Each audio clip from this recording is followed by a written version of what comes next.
let's put your lens of service. Tell us what service has meant to you. How have you seen that evolve over the years? It's an interesting question, and I think a lot of people will ask questions about service and expect me to talk about some revelation. And oddly enough, I don't. I talk about the same things that I want today, I wanted as a 10-year-old, the same things my parents want. I wanted someone who greets me with a smile, who cares about my stay, and that the quality of my experience in the place that I am can be fulfilled. I want a relationship. I'm someone who's going to tell you about the wonderful food that I had. I'm going to tell you about the wonderful view from my guest room or the wonderful finishes in the design.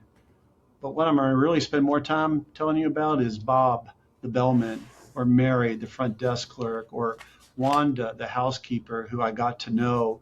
Those stories are impressionable, and it goes back thousands of years in our industry, right, where we're always providing a place for someone to sleep. They had to pay for it, and there was competition for that, and the way you won that was to win over their hearts. And that hasn't changed. How we do that has changed a lot. We have our tools. If the tools is metaphorically in a thing called a toolbox, our toolbox is wider, deeper than it has ever been before. We can find out data about our guests. We can find out where they've been, what their preferences are.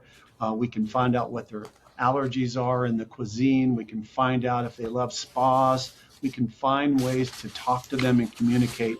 But at the end of the day, the service element, in my opinion, hasn't changed that much. It's just those that can stay focused in on that in light of the economic pressures and complexities of our industry, they're the ones that win. And for our company at Coral Tree, that's a real focus. At the end of the day, I don't care if you're at a 5-star property or a 2-star property, you take care of your guest and they'll take care of us in the long haul. That won't change as far as I'm concerned. Well, are the travelers' expectations evolved over a period of time? Because if we could travel back in time, some of the things that we all take for granted today were luxuries back then. Today, maybe somebody with white gloves standing right next to you, almost subservient, maybe that is not what travelers desire. Maybe it's unobtrusive service. Maybe it is knowing the people that you are going to be serving and what their likes or dislikes are.